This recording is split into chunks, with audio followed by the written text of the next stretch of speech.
Grade 1 Language, Ang Aking Sarili at Pamilya, Quarter 1, Week 1, Day 1. Layunin. At the end of the lesson, the learners will be able to discuss one's personal experiences about self and family, make use of names referring to oneself and family members, combine various symbols to express ideas about oneself and family, and share thoughts and ideas about oneself and family confidently.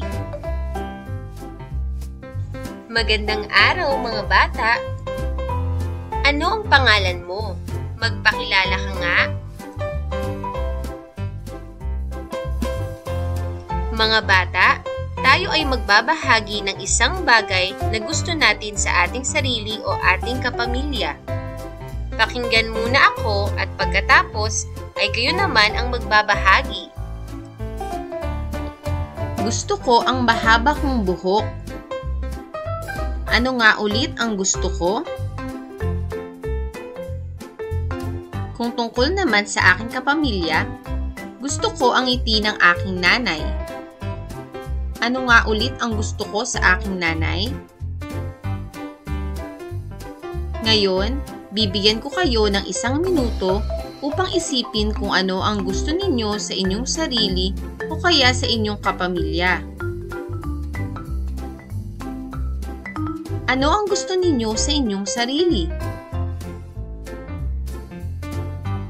Ano naman ang gusto ninyo sa inyong kapamilya?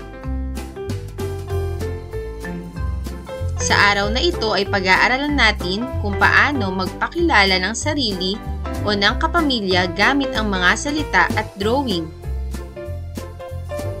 Pagbasdan natin ang mga larawan at basahin kung ano ito. Ako, nanay, tatay, kuya, ate, bunso, mahal, bahay, pamilya. Basahin natin ang mga sumusunod. Una, mabait si nanay. Pangalawa, masipag si tatay. Pangatlo, ako ay masunuring bata.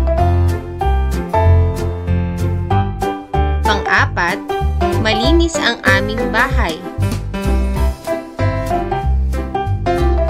Panlima, mahal ko ang pamilya ko.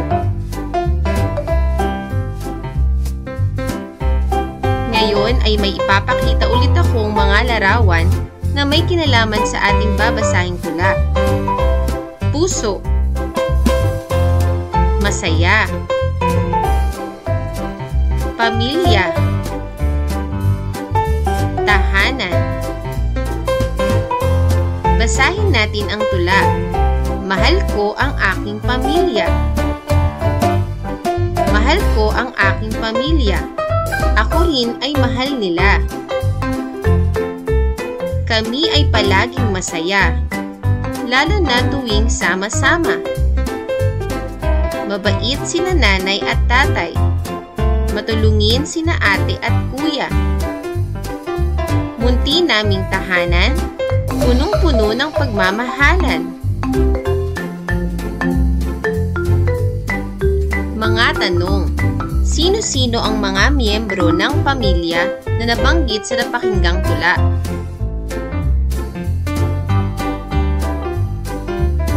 Ano-ano ang katangian ng bawat miyembro ng pamilya?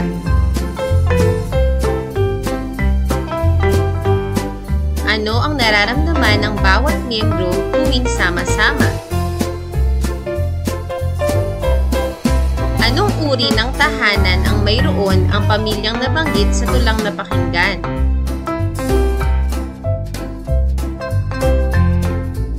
Mahusay mga bata! Pagmasdan ang larawan ng pamilya. Nanay, tatay, kuya, ate, bunso, Para sa ating gawain, nais kong magbahagi kayo ng kwento tungkol sa mga sumusunod na miyembro ng pamilya.